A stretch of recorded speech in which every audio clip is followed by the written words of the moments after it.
Hoy vamos a ver cómo el fin de la campaña de Inglaterra nos linda inmediatamente con la campaña en Rusia.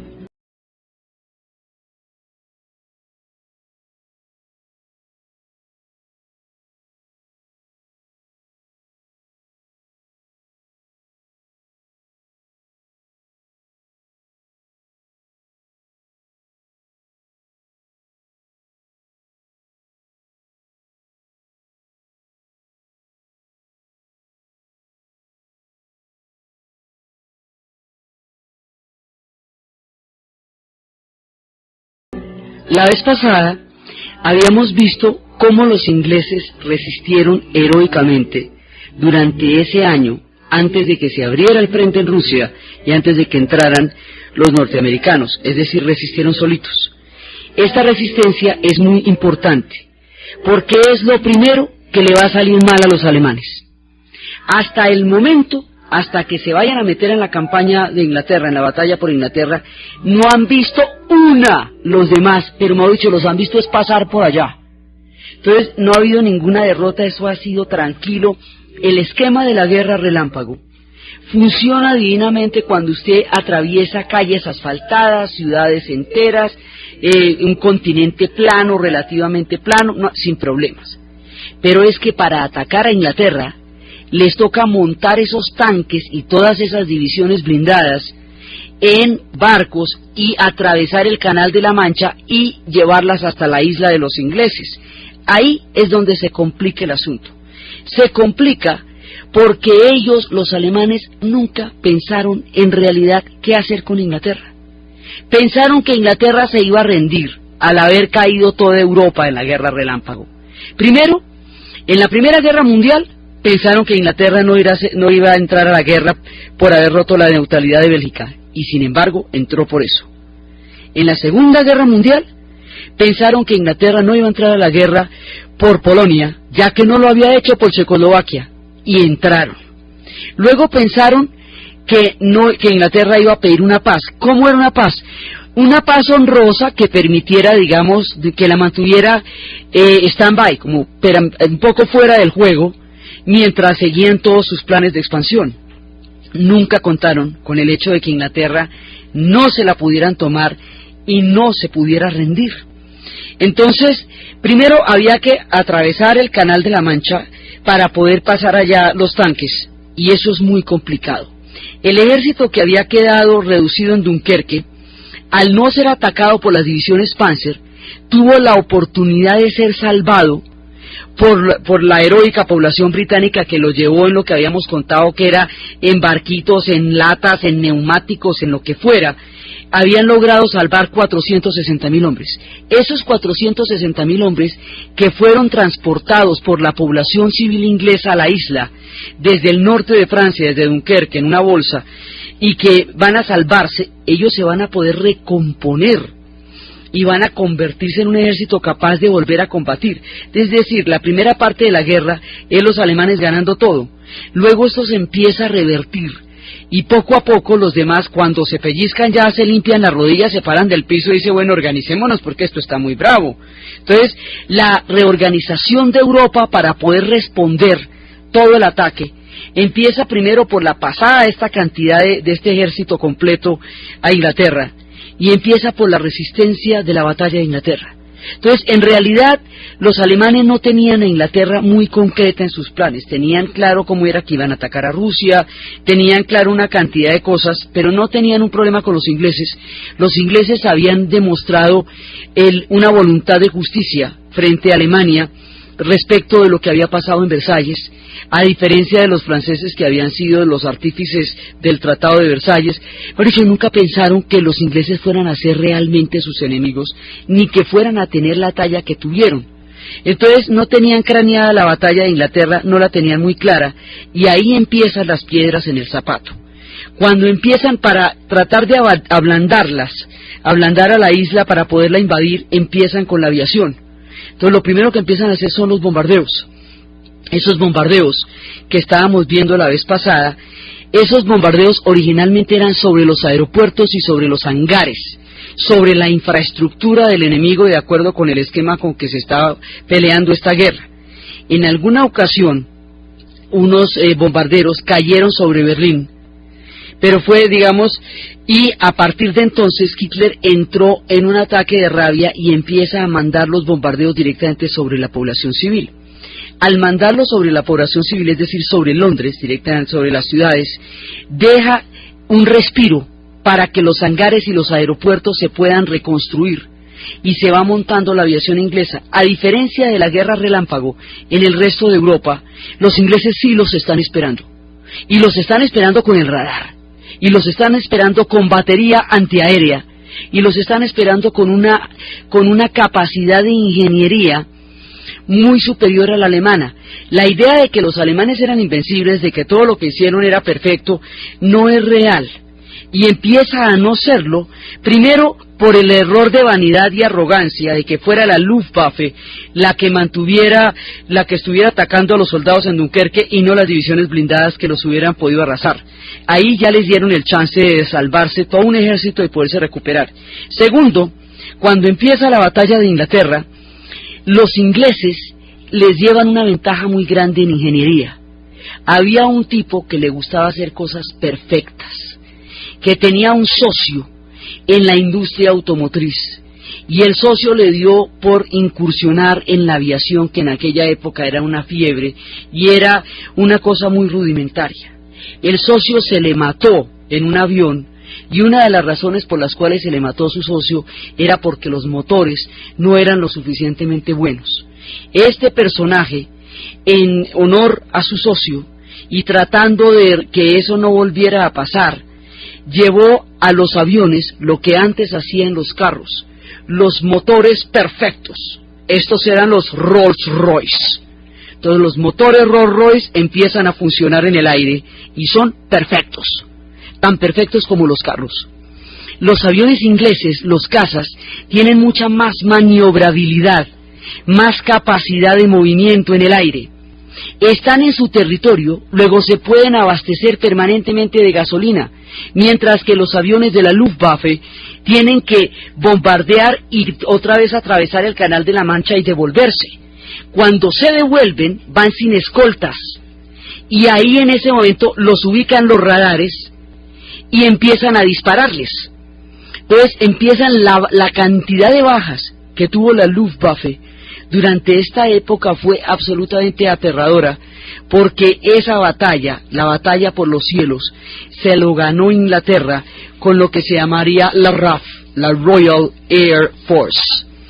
Entonces esa batalla se estaba dando en los cielos, con mejores condiciones de ingeniería, estaban defendiendo su propio territorio, estaban en su propio suelo, y empiezan a organizar cómo es que van a derrotar a los alemanes allá, en su propia tierra. Entonces la población civil está haciendo lo suyo, y la aviación también.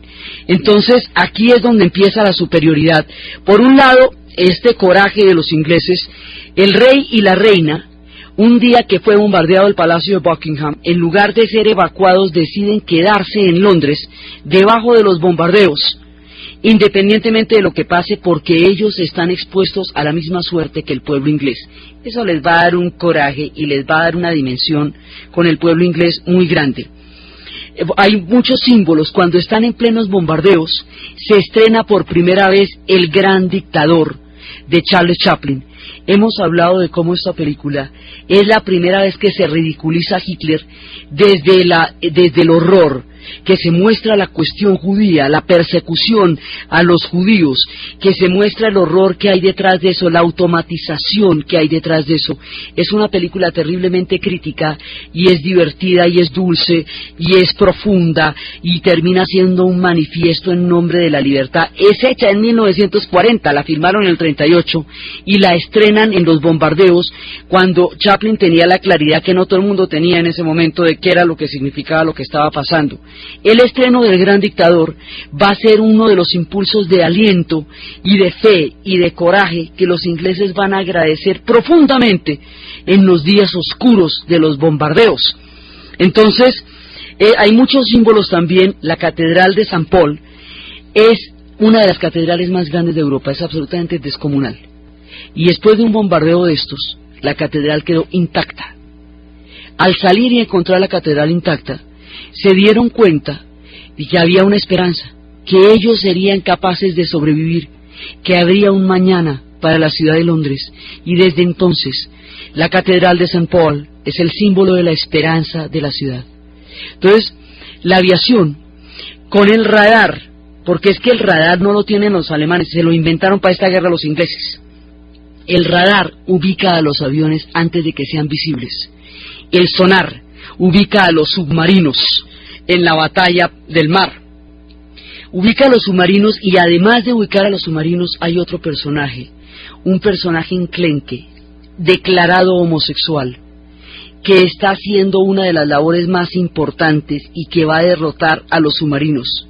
Se llama Turing, es un genio, es un ingeniero, es un mecánico, es un matemático, es un científico, es uno de los hombres más inteligentes del siglo XX, y él está descifrando las claves alemanas en las batallas submarinas, y al descifrar las claves alemanas puede interceptar los planes de los alemanes en el mar y contarlos. Este personaje se llama Turing, y la máquina de Turing, que es lo que él inventa para descifrar las claves submarinas, es el antecedente del computador. Y este personaje va a escribir un artículo en la época hablando de la inteligencia artificial, y va a ser el primero de los visionarios de lo que es el mundo de hoy. Turing, él con su máquina, descifrando las claves de las comunicaciones alemanas, logró vencerlos en la guerra submarina, y a esto se le añade el sonar.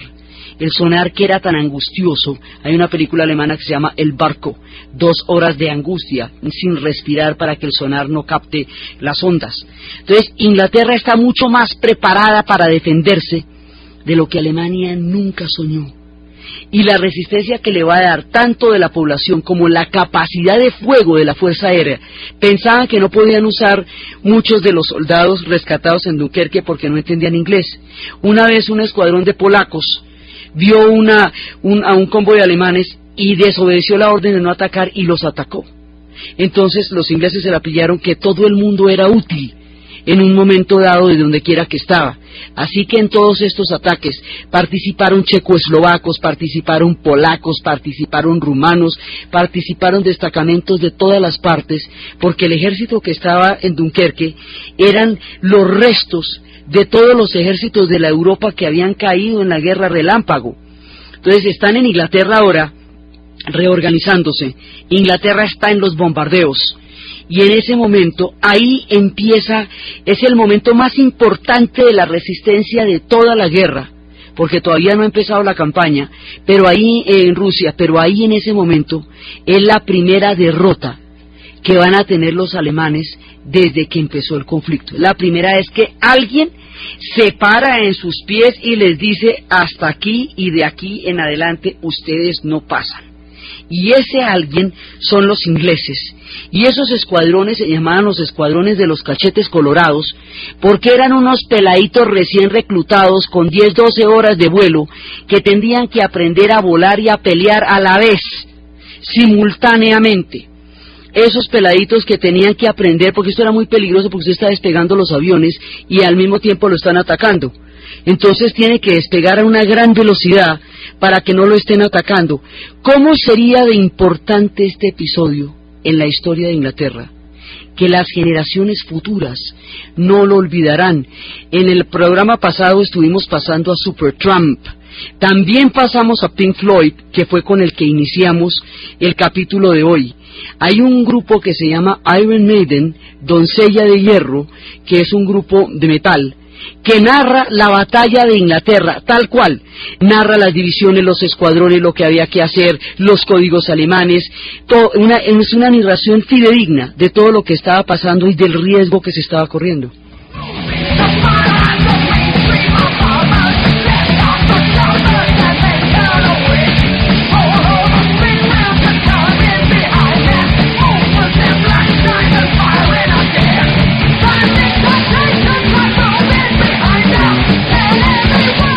Es una narración en creciendo, que va contando desde el momento que suenan las sirenas, desde el momento en que entran los sonidos de las pistolas que están empezando a disparar, empiezan a ver cómo tienen que subir, bajar, tienen que esquivar los aviones, empieza a ver cuando escuchan los códigos de bandidos a las 8, empiezan a mirar todo y es toda la batalla narrada de una manera cómo tenían que volar para vivir, tenían que correr para vivir, cómo no tenían tiempo, cómo estaba el fuego enemigo, cómo era la situación de un piloto con la poca visibilidad que tenía y con la premura con la que tenía que salvarse y atacar a la vez.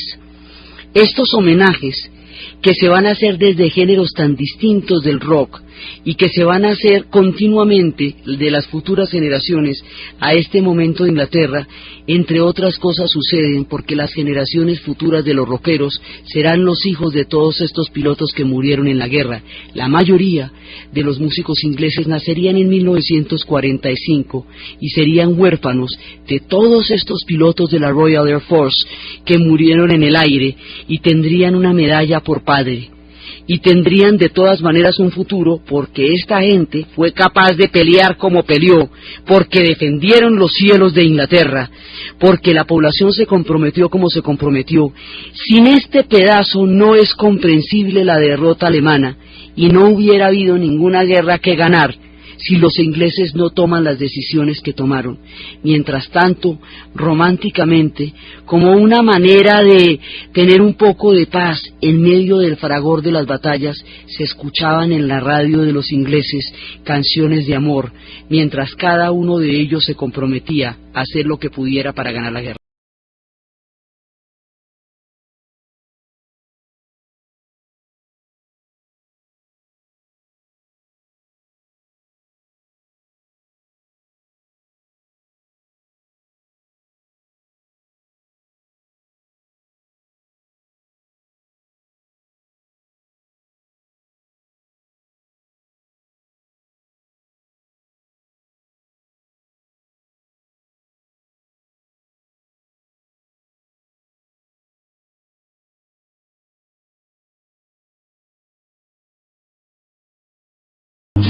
Canciones de amor para épocas de guerra. La gente las escuchaba en la radio como una manera de tener un poco de melodía romántica y dulzona cuando los bombardeos estaban acabando con Londres. Y la gente se creció de esta manera. Un día no llegaron los aviones a atacar como siempre. Estaban esperando el bombardeo como de costumbre, las luces apagadas de noche, todo lo que había que hacer para escampar el bombardeo, listos los aviones, listos los radares, listos todo como todo el tiempo estuvieron los ingleses en guardia y alertas para la gran batalla que es la batalla de Inglaterra. Dicen que no llegaron los aviones, que no atacaron los alemanes en esa ocasión, la Luftwaffe no atacó, porque se los llevaron para otra parte. El otro lugar a donde se los llevarían sería eventualmente la semilla de la destrucción de todo el proyecto alemán. El lugar a donde se fueron estos muchachos, estos aviones que estaban atacando Inglaterra, y ahora van a salir los de la Luftwaffe, es un lugar amplio, de cielos abiertos, de profundos inviernos. Empieza la campaña en Rusia.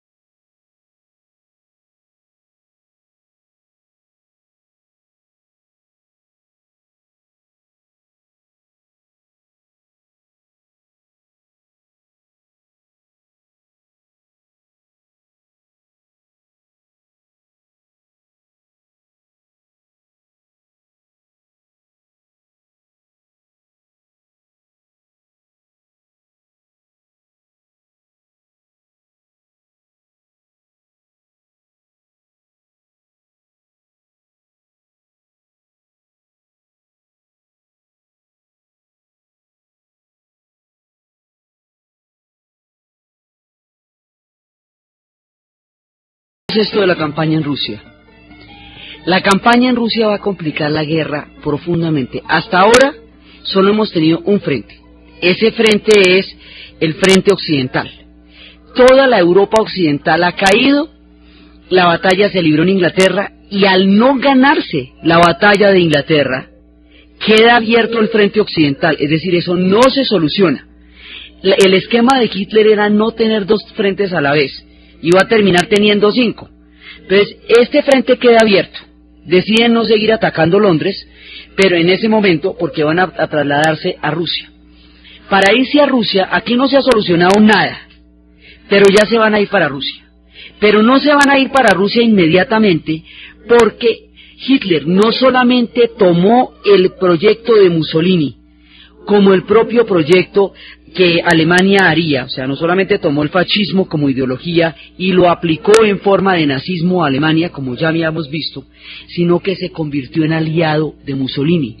Entonces, lo que se va a conocer como el eje es la alianza entre Hitler, Mussolini y los japoneses, que se llamaría, los españoles estaban ahí pero eran neutrales, lo que se conocería como Hirohito, Franco, Mussolini, Hitler.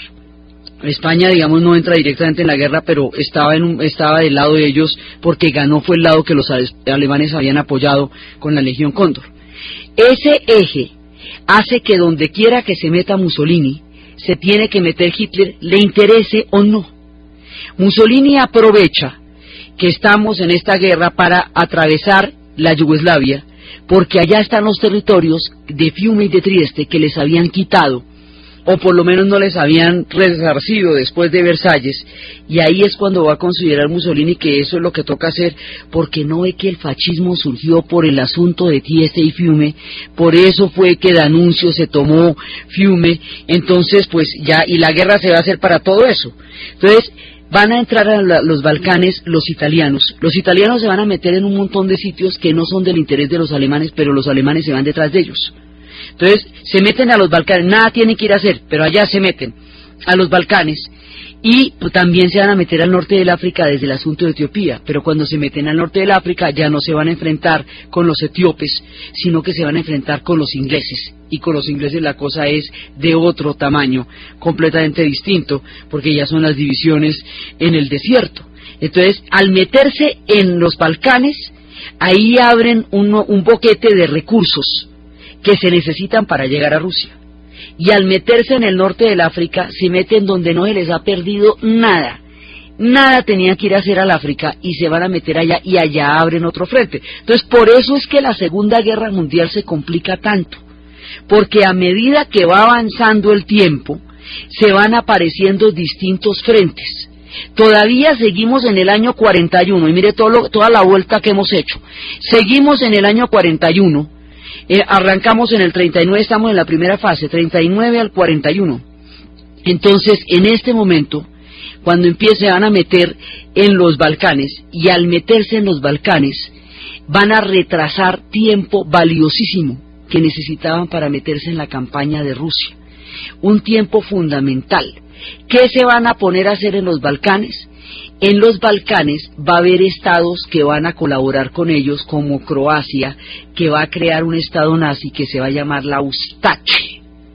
Y los croatas se van a dedicar a matar serbios, y eso los serbios se lo van a cobrar ahorita en el 94 y en el 92. O sea, ahí hay un pedacito que está ya más tarde.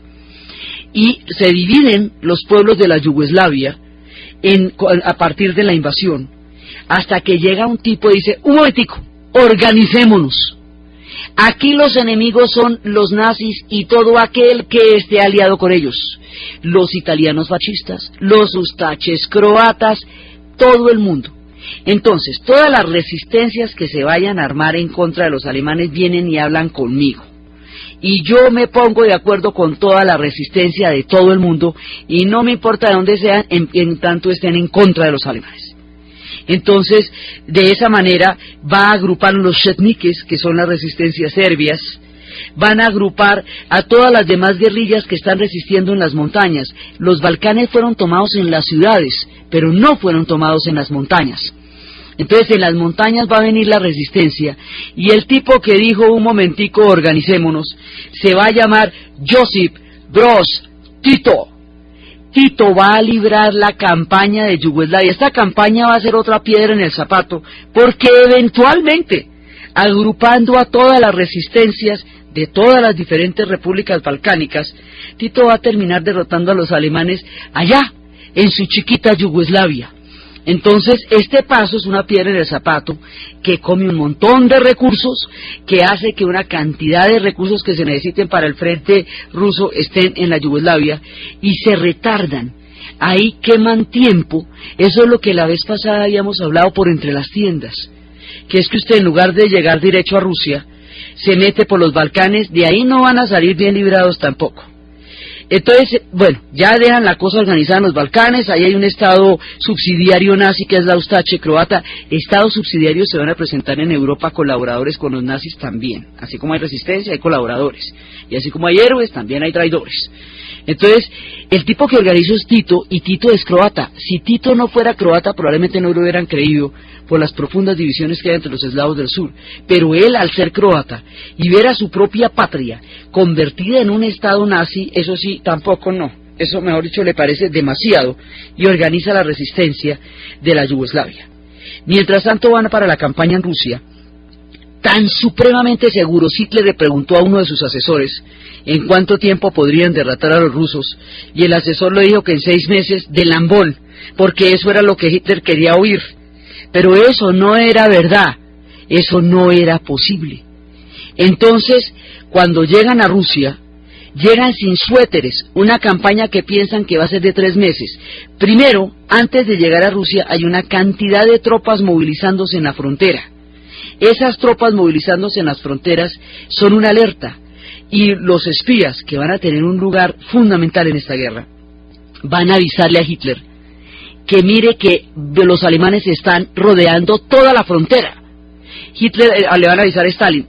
Stalin le pregunta a Hitler, y Hitler dice que es que se está organizando para invadir Inglaterra.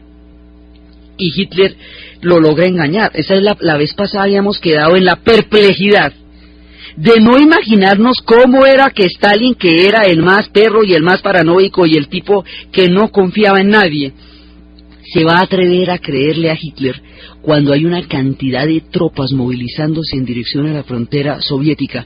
Pues le creyó, estuvo hasta el último minuto convencido de que Hitler iba a respetar el pacto de no agresión que firmó con Stalin. Y no se la cree, y se la crea o no se la cree, allá llegaron. Entonces, cuando empiezan a entrar los nazis a Rusia, ahí abrimos otro frente, un frente que se va a volver un agujero negro, que va a la postre a acabar con todo, porque el ejército rojo será el que realmente derrote a los alemanes. Entonces, ¿en qué se basaba Hitler? En la resistencia que le habían hecho los finlandeses cuando intentó invadirlos en el 36, pero era que los finlandeses estaban defendiendo su propia tierra, y la defendieron con alma, vida y sombrero. Bueno, pues los rusos van a defender la suya con alma, vida y sombrero, igualito que lo hicieron los finlandeses. Subestimó la capacidad del pueblo ruso de darse la garra cuando lo iban a invadir. Entonces, cuando lo invade, al principio, como los rusos tienen tantas poblaciones en disputa con ellos mismos, Lituania, Letonia y Estonia, que acababan de ser anexadas por el pacto de no agresión, los chechenos, que siempre han tenido esa pelea contra Rusia, en un principio consideran a los alemanes como sus liberadores de los lazos que tienen, de la opresión que tienen de la Unión Soviética, y hasta estarían dispuestos a defenderlos, a apoyarlos. Pero los nazis entran con una política de exterminio, y van a destruir, y van a ser tan brutales, tan crueles, tan terribles, con todos los eslavos, y con los pueblos no eslavos, y con toda la gente de la Unión Soviética, que el espacio vital, de acuerdo con la teoría de la raza superior, que decían ellos que ellos tenían un destino que era el espacio vital, donde iban a poner 80 millones de germanos a crecer dentro de lo que sería el Tercer Reich, es la Alemania grandota, pero también y fundamentalmente son los eslavos. Era la tierra de los eslavos, la que iba a matar a todos los eslavos que había en la zona y a montar su Reich germano allá en esa zona. Ese espacio vital que era Rusia desde el principio, esto fue un engaño todo el tiempo, lo van a llenar de odio, de un odio terrible. Ese odio se les va a ver Ya cuando lleguen, al final de la guerra, cuando lleguen a Berlín, como se verá en la película tremenda de la caída, ese odio que sembraron en la campaña en Rusia se les va a devolver con creces cuando esto se pelee casa por casa. Entonces van a entrar a Rusia originalmente, y la capacidad que hubieran tenido, o sea, a diferencia de Cortés, que cuando entra a México entiende las divisiones que hay entre las diferentes tribus aztecas y sabe que los zapotecas y los olmecas están en pelea contra los aztecas y divide y triunfarás. Lo que hace es arrasar tieso y parejo. Al arrasar tieso y parejo unifica, cohesiona a la población y le da un lugar y un objetivo común. Y eso va a hacer que todos los soviéticos se unifiquen y vayan a cumplir la orden más difícil del mundo. Tierra arrasada, todo aquel que tenga algo que llevar, que se lo lleve puesto, y lo que no se lleva puesto, que lo queme, para que cuando los ejércitos alemanes entren no encuentren nada, ni una papita, nada. Y entonces cada vez van avanzando más y más los alemanes, y se van adentrando más en el territorio soviético sin objetivos claros. ¿Qué vamos a atacar aquí? A ver, Moscú. A Hitler le da miedo porque allá habían derrotado a Napoleón. Entonces, Stalingrado, después lo van a atacar. Eso no tiene un objetivo militar, es un objetivo simbólico. El petróleo de los Urales, Leningrado, hay demasiados objetivos aquí. Ahí es fácil dispersarse. Y empiezan a entrar. Pero antes, tenemos una información de última hora de un espía. La información más importante de toda la guerra, probablemente. Es un espía alemán, pero es un espía comunista a favor de los soviéticos, porque estamos en épocas ideológicas, eso no se nos puede olvidar. Ese tipo es comunista con alma, vida y sombrero, y por lo tanto está del lado de la Unión Soviética y no del lado de los alemanes. Esa es la naturaleza de los espías. Entonces el hombre íntimo del círculo de poder de Tokio escucha una conversación en la cual se define el destino de la Tierra. Los japoneses, aliados de los alemanes, no atacarán Rusia. De acuerdo con lo pactado, ellos iban a atacar Rusia. Pues no atacaron Rusia. Y al no atacar Rusia, porque es que el objetivo de los japoneses es la Manchuria, es la China. Entonces dijeron que si se meten por Rusia, se pierden en esas estepas y ellos van a lo que vinimos, a por la Manchuria. Entonces, al saber con certeza que los japoneses no van a atacar Rusia, Richard Sorge, uno de los espías más importantes de la guerra, le avisa a los soviéticos que Japón no va a atacar. Con la certeza de que Japón no va a atacar, todas las divisiones que están en el extremo del Asia, en el límite ya, en el extremo de la península de Kamchatka y de Sanjalín, todo eso se va a correr. Se va a correr para Europa Oriental, para toda, digamos, hacia la parte de Polonia, y de esa manera van a tener con qué repeler el ataque alemán. Sin esta información, sin poder manejar esas divisiones, no se hubiera podido tampoco ganar la guerra, porque los alemanes no los hubiera podido parar nadie. Entonces empiezan a mover las divisiones. Las divisiones que van a bajar son las divisiones de los antiguos mongoles, que ahora llamaremos tártaros, de los siberianos, los pueblos de la estepa y del frío, de los cosacos, de todos los guerreros de la estirpe de los muchos pueblos que conforman la Unión Soviética. Se van a desplazar para repeler a los alemanes, a repeler a los nazis, y va a ser la campaña más aterradora, y aquí se van a enterrar, y van a empezar a caminar y a caminar y a caminar, cada vez más lejos de las líneas de abastecimiento, cada vez más lejos de donde haya petróleo, y lejos también de los Urales. Y en ese momento van pasando los meses, y al ir pasando los meses, se va a desatar en ese instante el invierno más aterrador, el arma secreta de los rusos, el general invierno. Pero no cualquier invierno, no. El invierno más tenaz que hubo en los últimos 150 años en Rusia. Aguardaba en las estepas para apoyar a su pueblo, el único capaz de sobrevivir en esas temperaturas.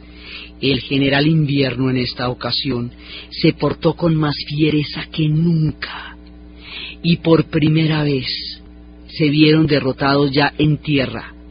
Por primera vez von Paulus está desesperado, porque es que el éxito del ataque de Rommel en los Afrika Korps en el África del Norte es que sabía tanto atacar como retirarse, sabía cuándo moverse y cuándo devolverse. A von Paulus, Hitler, en la locura que le da, le dice que no se puede devolver, y al no poderse devolver no va a poder salvar a un grueso del ejército ruso. Ese grueso del ejército ruso va a morir la mayoría de frío. Hay una novela de Curzio Malaparte que se llama Caput, que cuenta partes del frente ruso. Hay otras historias, La Cruz de Hierro, una película en la cual muestran desde el punto de vista alemán. Y allá se va a librar, esa la contaremos después, la batalla más aterradora de toda la guerra. Se va a librar dentro del marco de esta campaña. La batalla más aterradora de toda la guerra ni siquiera tiene un objetivo militar que le hubiera podido servir a los alemanes. Es más un objetivo simbólico, porque va a haber muchas veces la arrogancia, el sentido de superioridad, el odio racial, factores que no tienen nada que ver con lo militar, van a tener consecuencias militares. En lugar de mandar hacia los Urales, que era el objetivo para conseguir petróleo y seguirse abasteciendo, van a mandar la gente a Stalingrado, por Stalin, porque era la ciudad de Stalin. A ver, entonces era, digamos, un contenido simbólico irrelevante en lo que va a pasar, y ahí se van a enterrar. En la batalla de Stalingrado se van a enterrar, y eso terminará siendo casa por casa, eso terminará siendo casi que una guerra de trincheras, y por cada pared que caiga en Stalingrado, los rusos les dicen, así quedará Berlín. Cada pared que caiga aquí la vamos a tumbar en Berlín, y mire cómo va a quedar esta ciudad, porque así les va a quedar Berlín, y así fue. Y esto se muestra en la caída de una manera desgarradora. Así va a quedar. Después vamos a contar la batalla de Stalingrado con más detalle, pero toda la campaña en Rusia está llevando hacia un frente. Entonces, ni se ha podido resolver el frente de Inglaterra, sigue abierto. Ya se abrió el frente ruso, y el frente ruso va a ser el batallón de castigo de todo el ejército alemán. Cada vez que alguien se porta mal, lo mandan para el frente ruso, que allá se garantiza que le den palo y frío. La política de tierra arrasada hace que no encuentren población de quien abastecerse, no encuentren ni fincas ni gallinas, no, dicho que no haya ni siquiera infraestructura del enemigo que destruir, porque los rusos la han destruido para que los alemanes no la puedan aprovechar. En eso consiste la política de tierra arrasada, en destruir ellos mismos. Para Rusia va a salvarse, Rusia va a ganar, pero Rusia va a ganar con el 70% del territorio destruido, y con 25 millones de los 50 millones de personas que van a morir en toda la Segunda Guerra Mundial. Rusia se va a dar la pela más grande de toda, Rusia se va a dar las batallas más grandes, y la batalla de Stalingrado será sin duda la batalla más feroz de toda la guerra. Entonces, hay un frente abierto en Rusia, hay un frente en el África del Norte, que es el que está dirigiendo Rommel. No se ha sellado el asunto del frente occidental. Ya en este momento están metidos en 3 frentes, cuando querían evitar 2 frentes. Están metidos en 3 frentes. Entonces la guerra, esto se va volviendo una guerra mundial, porque el mundo se va a ver involucrado en esa guerra. Entonces, por un lado, en Europa están en la campaña en Rusia.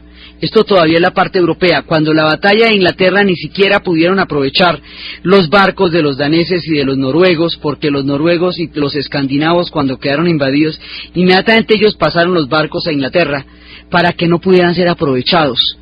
Entonces tampoco pudieron aprovechar los barcos. Europa ha caído, Inglaterra resiste sola, pero ya abrieron el frente ruso.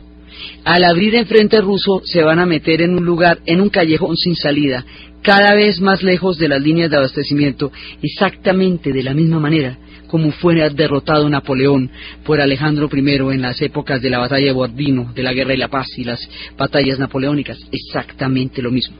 Los soldados van cantando lo que fue el himno de los soldados alemanes en un principio, que era una canción que los abocaba a todos, y a medida que fueron perdiendo, se volvió el himno también de los soldados aliados, hasta que se convirtió en una canción emblemática de la guerra para unos y otros, y cada vez empezó a sonar más triste para los alemanes a medida que se adentraban en las estepas rusas, a medida que el general Invierno daba cuenta de ellos. Lili Marlene.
A partir de este momento empiezan a crearse las redes de resistencia. O sea, digamos, hay un momento en que Europa se sacude y empieza a ver cómo empieza a unirse para sacar a los alemanes, y el resto de la guerra es cómo los van a sacar de donde se metieron. Van a avanzar prácticamente hasta aquí. O sea, con la campaña en Rusia, el frente del África del Norte es lo que llegó la expansión alemana, digamos, hasta ahí llegó. Eso fue, hasta ahí se fue. Entonces se fue, de ahí para adelante lo que van es a perder los territorios. De ahí para adelante empieza a ver es cómo se empiezan a sacarlos de donde entraron. Se habían tomado toda Europa desde Francia hasta Rusia. Había caído todo. Austria, Checoslovaquia, Polonia, Hungría, Rumania, había caído la Yugoslavia, había caído Grecia, había caído Albania, había caído Inglaterra. Pues Inglaterra es la única que no va a caer, pero van a caer los escandinavos, van a quedar también invadidos Holanda, Luxemburgo, Bélgica, los Países Bajos. Todo el mapa está sometido a los alemanes, y cuando llegan a la campaña en Rusia, hasta ahí llega la expansión. De aquí para adelante es el contraataque. Inglaterra ya ha esperado lo bastante. Las redes de resistencia empiezan a crearse. En Bélgica la línea de la vida, para recuperar los pilotos y poderlos mandar de nuevo a la Gran Bretaña, para que desde la Gran Bretaña puedan alistarse y seguir bombardeando. Entonces empiezan los espías y las redes de resistencia. Los espías a ubicar las posiciones alemanas, a ubicar dónde van a quedar las pistas, dónde van a quedar las fábricas, y para eso muchas veces se paran en la fábrica con el letrerito de que ahí queda, y pasan y bombardean al espía que contó dónde quedaba de una vez. La red de espionaje más importante que va a haber durante toda la guerra la va a dirigir un judío polaco que se llama Paul Trepper, y la red se conocerá como la Orquesta Roja. De eso hay una novela. La Orquesta Roja, camuflada de gabardinas que vendían supuestamente uruguayos, va a convertirse en una red que atraviesa toda Europa, y que es la que está dando un servicio de información permanente y de lo más eficiente. Entonces, Turing está descifrando los códigos de los submarinos, la Orquesta Roja está transmitiendo la información, las redes de espionaje también se van a crear en Francia, y habrá algunos que desde los mismos cuarteles generales de la policía fascista italiana van a estar transmitiendo. Entonces esto se va llenando de espías y de resistencia, que es la manera como la población va a responder después de todo este tiempo de sometimiento. Francia ha quedado dividida en dos. Muy amarga es esa división, muy amarga, porque Pétain decidió que se plegaba, que no permitía la destrucción de Francia. Hasta ahí uno le pone los zapatos de Pétain, y uno dice, bueno, ¿quién hubiera preferido la destrucción de Francia? ¿Quién hubiera escogido la destrucción de Francia cuando el pueblo entero estaba en ese momento expuesto a la venganza del odio alemán? Eso es una cosa. Pero es que aquí se va a formar en Francia un régimen colaboracionista, nazi, subsidiario del Tercer Reich, que se va a conocer como la Francia de Vichy. Esa Francia de Vichy va a constituir una vergüenza para los franceses aún en la actualidad, porque ahí quedó un sector que se llama los colaboradores. Y los colaboradores o colaboracionistas son aquellos que hacen posible la presencia alemana en Francia. Frente a eso, De Gaulle va a llamar a la resistencia y va a decir, hay un pedazo de Francia que no se va a rendir, y los que crean eso, que se alisten conmigo, y los soldados que piensen que esto fue una derrota absurda, que se vengan conmigo. Y De Gaulle va a hablar lo que van a ser las redes de la resistencia, y eso van a ser los ferroviarios. Más adelante, con el triunfo de Gaulle, la resistencia se va a convertir en un mito gigantesco de toda la gente. Ni tanto que queme el santo, ni tanto que no lo alumbre. Ni fueron tantos los de la resistencia, porque si hubieran sido todos, pues no hubiera habido una Francia de Vichy. Entonces, aquí Francia quedó aterrada, quedó profundamente dividida, y después de que pase la guerra, habrá una purga aterradora contra aquellos que colaboraron durante el tiempo de la invasión nazi. Habrá toda clase, habrá actos de terror. Entonces, como empiezan las resistencias en las ciudades, empiezan a matar soldados alemanes, oficiales alemanes, y resulta que Hitler ha dado una orden que cada uno de esos soldados, por cada soldado alemán, mueren 30 civiles que van a ser ejecutados. Hay una película de Costa Gabras que se llama Sección Especial, en donde cuentan cómo a partir de un atentado Hitler cobra una cuota de civiles muertos, y eso lo van a disfrazar de juicios sumarios a opositores políticos del régimen, anarquistas, socialistas y comunistas, que serán invariablemente condenados a muerte para cumplir la cuota de Hitler.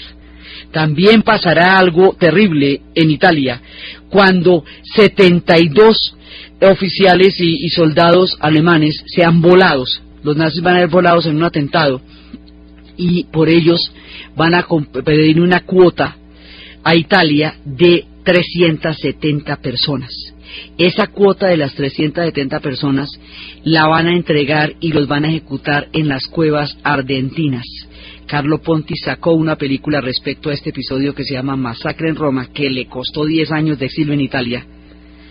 Fuera de Italia, no pudo volver a Italia, porque la película, con Marcello Mastroianni y Richard Burton, muestra cómo van a hacer toda clase de reclamaciones para impedir la matanza, incluso hasta las instancias del Papa.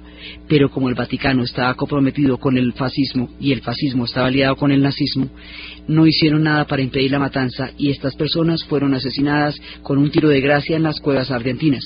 Entonces, la corrupción que se presenta en ese tipo de casos, en las cuotas que entregaron, es una de las partes más amargas del mundo en las ciudades ocupadas. Entonces, al final de este capítulo, la situación va de la siguiente manera. El frente de Inglaterra está abierto. Ha empezado la campaña en Rusia. Los Balcanes están teniendo una resistencia terrible. Hasta ahora la situación es desesperada.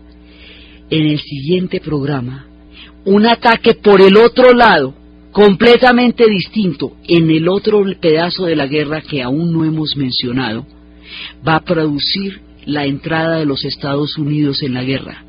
El ataque a Pearl Harbor, la guerra en el Pacífico.